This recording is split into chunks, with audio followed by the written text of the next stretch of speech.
통일 번영을 여는 북한 전문 통신 NK투데이 공식 팟캐스트 스케치북 124회 방송을 시작합니다.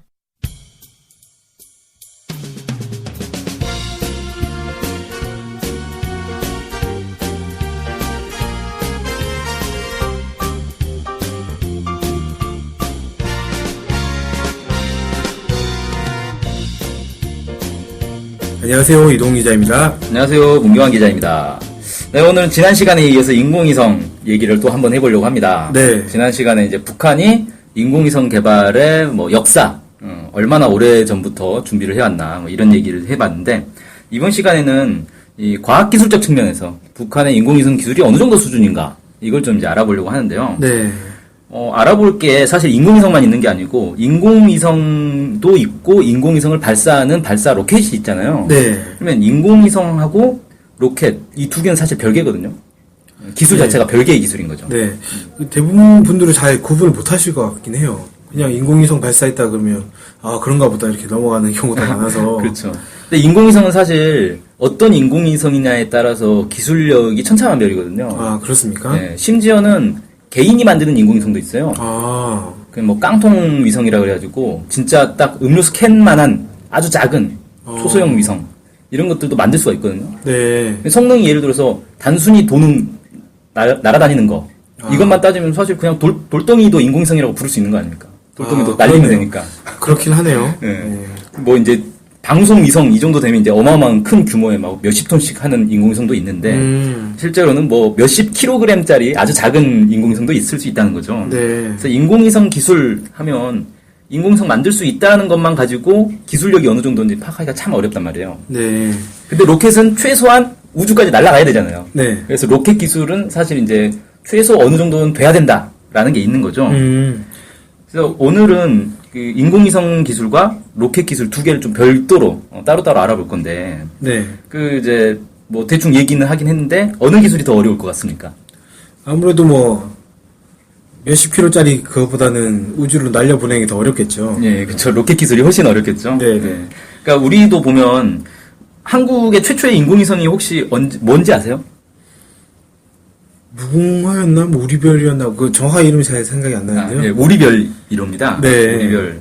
이름도 참 예쁘게 졌죠. 우리별 1호라고. 제가 이제 아는 선배 한 명이 이 인공위성 개발에 관여를 한 분이 있어요. 네. 이 인공위성을 어떻게 만들게 됐냐면, 영국의 서리 대학인가? 거기 이제 인공위성 전문 아주 유명한 대학이 있어요. 네. 거기를 가가지고 기술을 배워왔습니다. 근데 이제 거기서 기본적인 기술은 알려주는데 고급 기술들은 잘 안 알려줘요. 네. 얘기를 들어보니까 그 연구실 휴지통 뒤져가지고 몰래 막 기술 배우고 막 그러는데 상당히 서럽게 공부했다고 해요.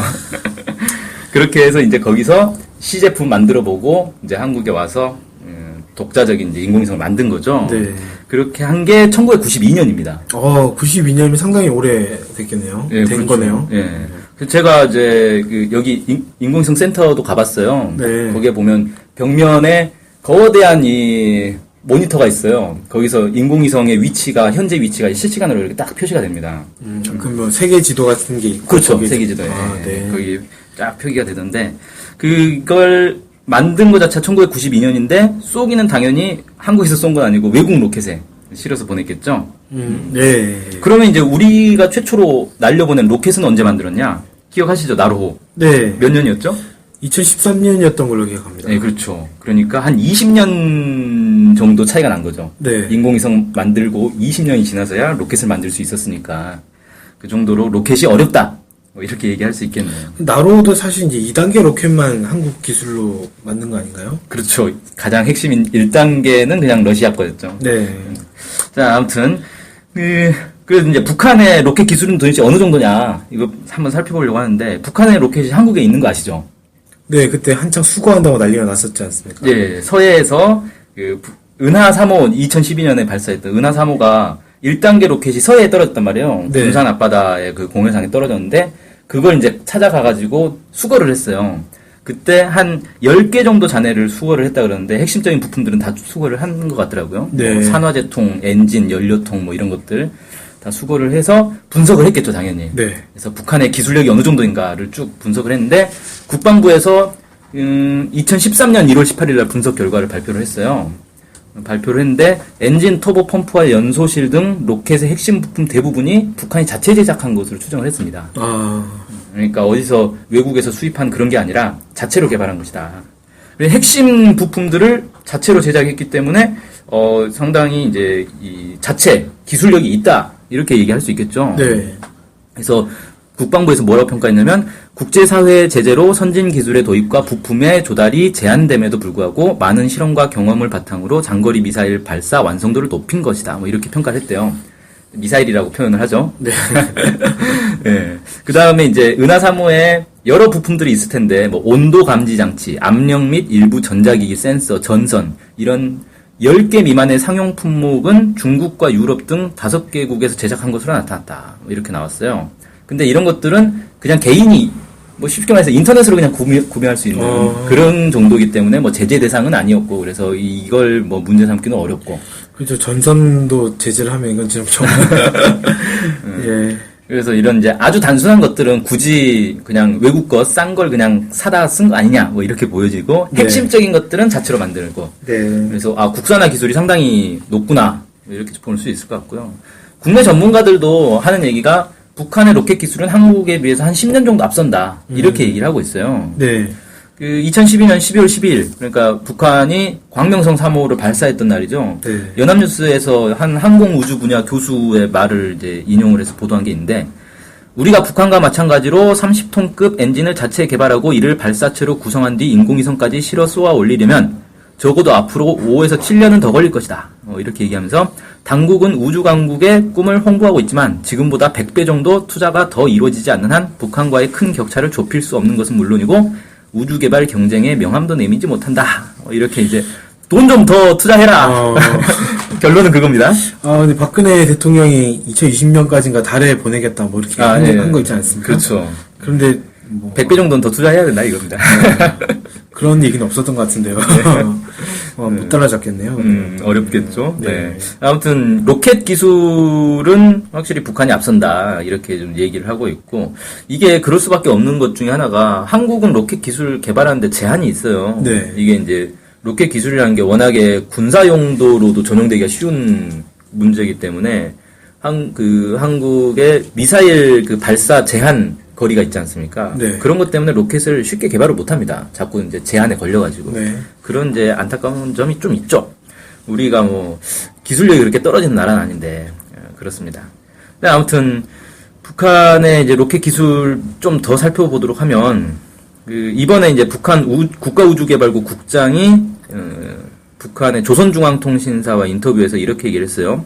기상예보 등을 위한 새로운 지구건축 위성 개발을 마감 단계에서 다그치고 있으며 이와 함께 위성 개발의 새로운 높은 단계인 정지위성에 대한 연구사업에서도 커다란 전진을 이룩하였다. 그러니까 정지위성을 개발하고 있다는 거예요. 네. 그러니까 정지위성은 뭔지 아시죠? 이게 그 지구의 자전 속도와 똑같은 속도로 도는 위성이에요. 네. 그러다 보니까 지구에서 볼 때는 항상 제자리에 있는 것처럼 보이는 거예요. 네. 그러니까 정지위성이라고 부르는 거죠. 네. 이름을. 이 정지위성은 적도 쪽에 쭉 다 몰려있는 거 아닙니까? 네, 그래야죠. 적도에 있어야 제자리에 있는 것처럼 보이겠죠. 네.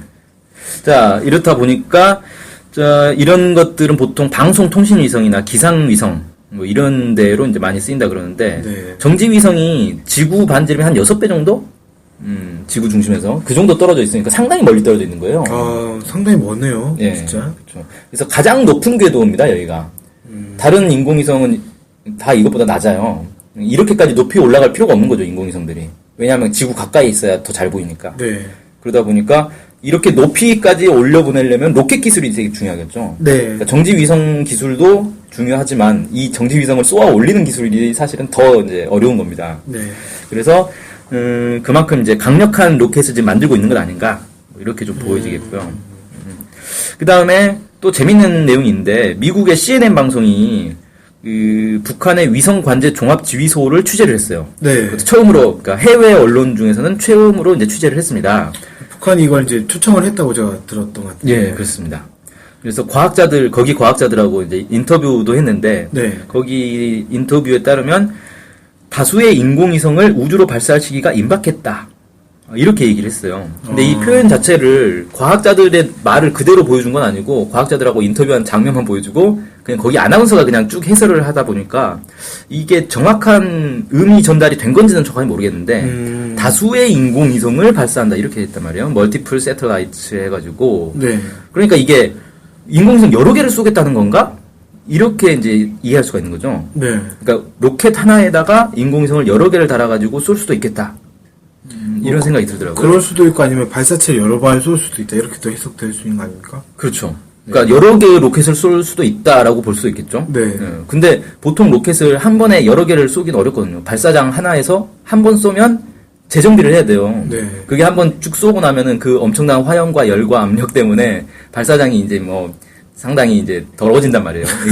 다시 이제 정리를 네. 하고 다시 쏘려면 꽤 시간이 걸립니다. 네.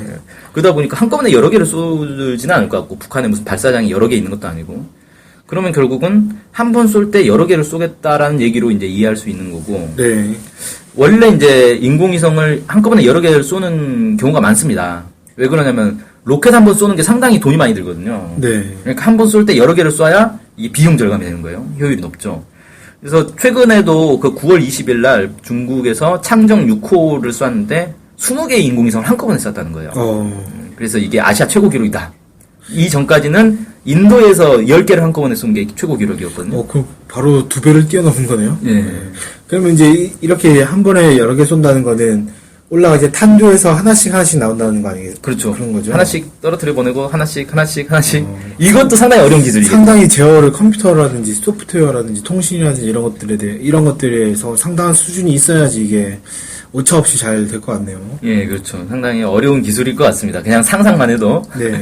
어려울 것 같은데. 아무튼 이런 것들도 개발하고 있는 것 아니냐. 뭐 이렇게 이제 추정은 되는데 정확한 건 사실은 뭐 알 수가 없죠. 네. 자, 여기까지 이제 로켓 기술을 좀 알아봤고 인공위성 기술 말씀을 좀 드리려고 하는데 사실 인공위성은 직접 우리가 뭐 수거한 것도 없고 그러다 보니까 자세히는 몰라요. 네. 일단 이제 국내 전문가들은 로켓 기술은 북한이 앞서지만 인공위성 기술은 우리가 앞선다 이렇게 이제 얘기를 한단 말이에요. 네. 어쨌든 우리는 1992년에 첫 인공위성 만들었고 북한은 1998년에 처음으로 이제 광명성 1호를 쐈다 이렇게 얘기를 하고 있잖아요. 네. 그러다 보니 인공위성은 우리가 더 앞선다 이렇게 이제 얘기를 하고 있고 한국 같은 경우는 이제 인공위성 기술이 상당히 빠르게 발전하는 편인데 그게 이 선진국들의 기술을 적극 도입하고 합작을 많이 해서 네. 그렇게 이제 빠르게 발전할 수 있었다는 거예요. 네. 그러니까 우리 이제 그 관측 위성이죠. 천리안 위성 같은 경우는 프랑스의 EADS 아스트리움. EADS는 영어인데 프랑스어로 읽어야 되는데 제가 프랑스어를 잘 몰라서 발음을 못 하겠네요. 아무튼 이런 기업이 있어요. 인공위성 제작 기업이 있고 아리랑 1호 같은 경우도 미국의 TRW, OSC 뭐 이런 기업들하고 공동 개발했다는 거예요. 네. 아리랑 2호 같은 경우도 이스라엘의 ELOP 이런 이제 기업들하고 공동 개발을 보통 합니다. 그렇게 해서 뭐 예를 들어서 카메라 같은 경우 되게 이제 제작하기 어려운 건데 카메라는 외국 거를 장착을 하고 뭐 이런 식인 거죠. 그렇게 이제 개발하는 것 같고 국내에도 인공위성 제작 기업이 있어요. 일반 사기업 중에. 그렇습니까? 네. 그래서 이런 데서 주로 이제 외국에 수주를 받아가지고 인공위성을 판매를 합니다. 제작해서. 그런 기업들도 있어요. 그래서 한국도 인공위성 개발의 기술이 상당히 이제 높다. 높은 편이다. 이렇게 예. 할 수 있겠네요. 네. 반면에 이제 북한 같은 경우는 인공위성을 같이 합작해서 개발해주는 나라가 없죠. 예.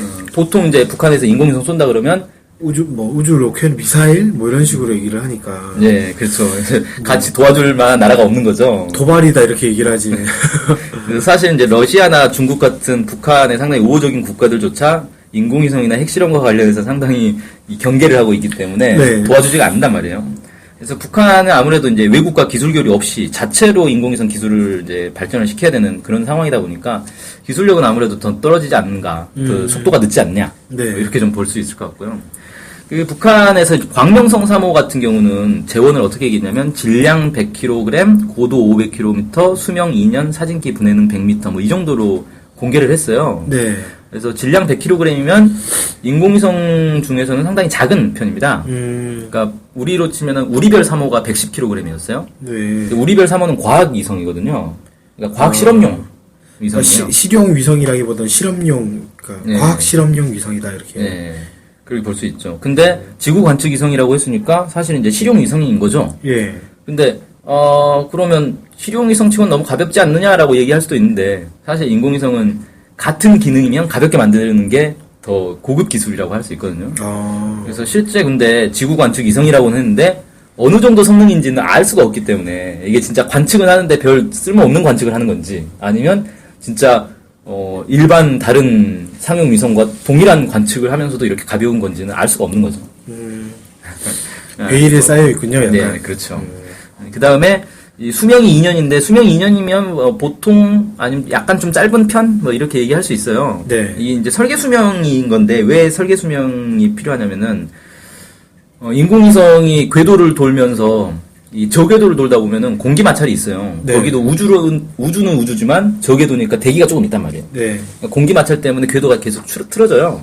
그리고 그거 외에도 뭐 중력의 변화라든지 뭐 다른 행성들의 인력 때문에 이렇게 조금씩 궤도가 틀어지는 경우도 있고. 네. 인공위성은 정확한 궤도를 돌아야 이게 쓸모가 있기 때문에 결국 궤도를 수정을 해줘야 됩니다. 계속 상시적으로. 그러면은 수정을 하기 위해서 계속 연료가 필요를 하겠네요. 그렇죠. 네. 예. 그러다 보니 연료를 다 써버리면 이제 수정을 못하게 되겠군요. 예, 수정을 못하게 되는 거죠. 그 다음에 내부 이제 전기를 쓰기 위해서 내부 전지를 쓰는데 물론 태양광 전지판이 있긴 있어요. 그런데 어쨌든 이제 내부 전지가 또 이제 따로 필요한 것도 있고 그러다 보니까 이게 또 잘 안 되면 예를 들어 태양판 전지가 고장이 났다. 그러면 이제 수명 끝. 그렇게 되겠군요. 예. 그런 이제 여러 가지 문제들이 있기 때문에 수명이라는 게 있는데 보통 이제 설계 수명이 2년이다. 그러면 2년까지는 기본 작동을 하고 2년 이후는 계속 작동할 수도 있는 거예요. 안 될 수도 있고. 그러니까 예를 들면 한국의 아리랑 2호 같은 경우 설계 수명이 3년이었는데 실제로는 8년을 써먹었습니다. 상당히 오래 써먹은 거죠. 네네. 그래서 그럼 뭐 오류가 적게 발생한 모양이네요. 그러면. 네, 그렇죠. 그래서 이건 그냥 거의 운빨이다. 뭐 이렇게 얘기할 수 있죠. 네. 그 다음에 사진기 분해능이 아까 100m라고 했는데 이 분해능이란 건 뭐냐면은 분해능 100m면은 가로 세로 100m 이 정사각형을 하나의 점으로 인식한다는 거예요. 그러니까 가로 세로 100m가 하나의 점이다. 그럼 매우 분해능이 이제 안 좋은 걸로 보이잖아요. 네. 근데 이건 뭐냐면 광범위한 면적을 관찰할 때는 사실 이제 분해능이 클 필요가 없는 거예요. 네. 예를 들어서 한국의 천리안 위성 같은 경우는 그 해양 관측과 기상 관측 두 가지를 하는데 네. 해양 시스템 같은 경우는 해상도가 500m고 기상 관측 같은 경우는 해상도가 1km입니다. 500m라고 하면은 가로 세로 500m 이 면적을 점 하나로 인식한다. 그렇죠. 건가요? 예. 그러니까 기상 탑재 위성이면은 구름의 뭐 모습을 이렇게 관측을 해야 되는데 구름 같은 경우는 굳이 구름의 모양이 뭐 토끼 모양인지 호랑이 모양인지 알 필요가 없잖아요. 구름이 맞냐 적냐만 딱 판단하면 되니까 그냥 가로 세로 1km를 하나의 점으로 인식해도 큰 문제가 없는 그런 거죠. 그럼 이렇게 보면은 약간 좀 분해능이 좀 약간 좋은 편이다 이렇게 해도 해석이 되겠네요. 이 분해능의 사진기를 어디에 쓰느냐에 따라서 이제 달라지겠죠. 이게 기상 관측으로 사용하는 거면 사실 분해능이 상당히 높은 건데 굳이 이렇게 높은 분해능까지 필요한가라는 이제 또 의문도 가질 수 있고. 네, 그럴 수 있겠군요. 근데 이제 지상 관측 뭐 예를 들어서 우리 인공위성으로 왜 지도도 볼 수 있고 그러잖아요. 네. 그런 용도면 사실 분해능이 좋은 편은 아닌 거죠. 이런 거는 왜 구글 지도 이렇게 보신 적 있죠? 네네. 위성 지도를 딱 보면은 뭐 건물 하나 심지어 자동차까지 볼 수 있잖아요. 네. 그 가로 세로가 거의 1m 정도 되는 것까지 인식이 될 건데 그 정도면 상당히 이제 분해능이 좋아야 되는 거죠.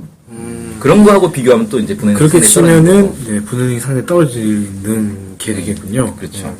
그래서 뭐 일단은 이제 어느 용도인지 확실하지가 않으니까 뭐라고 얘기는 이제 성능은 얘기를 못 하겠고 어쨌든 이제 지난번 광명성 3호가 이런 성능이었는데 이번에 이제 쏘면 광명성 4호가 되겠죠. 네. 설마 또 배신 때리고 5호로 쏘진 않겠죠. 그거 모르죠. 그거 알 수가 없을 것 같습니다. 4자는 뭐 죽을 4자니까 5호를 쏜다. 우리 무궁화 위성이 아세요? 무궁화 위성이 1, 2, 3, 5호가 있어요. 6호까지 나왔나 지금? 4호가 없어요. 설마 그것 때문인가요? 예, 죽을 4자 때문에. 황당하죠. 참, 네. 첨단 과학에도 미신의 영역이 존재합니다. 네. 아무튼 이번에 이제 광명성 4호를 쏘면 4호의 재원을 또 이제 공개를 하겠죠, 북한이. 네. 그러면 이 3년 동안 인공위성 기술이 얼마나 또 발전했는지 이런 것들도 우리가 한번 가늠해 볼 수 있을 것 같습니다. 네. 예, 뭐 지금까지 북한의 인공위성 그리고 이제 인공위성 발사체 기술에 대해서 한번 쭉 알아봤는데 어떠셨어요? 일단 인공위성도 그렇고 뭐 발사체도 그렇고 독자적 기술로 개발할 수밖에 없는 상황이지 않습니까, 북한이? 예. 그런 상황에서 이렇게 뭔가 개발을 했다라는 것 자체는 기본 과학 기술이나 이런 거에서 어느 정도 좀 실력이 있다 이렇게 평가를 해야 될 것 같고, 그다음에 특히 발사체 기술이나 이런 거는 전 세계에서 10개의 나라도 채 안 가지고 있는 거 아니겠습니까? 그렇죠. 예, 그러니까 이 분야에서는 세계 10위권이다 최소한 뭐 이렇게 좀 과하게 얘기하면 그렇게도 평가도 할 수 있겠다 뭐 생각 들고, 좀 그런 측면에서 이 북한의 과학 기술이나 이런 것들에 대해서 다시 바라볼 수 있는 그런 계기가 되지 않을까라는 생각이 좀 들었습니다. 네네. 예, 그래서 오늘 방송은 북한의 인공위성 발사체 기술이 어느 정도 수준인가에 대해서 한번 살펴봤습니다. 오늘 방송 여기서 마치겠습니다. 감사합니다. 감사합니다.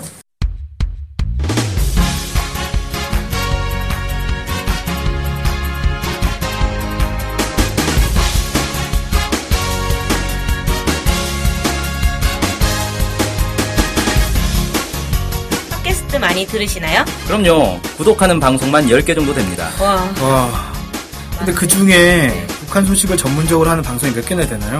찾아보니 딱 하나밖에 없었습니다. 바로 NK투데이 공식 팟캐스트 스케치북이죠.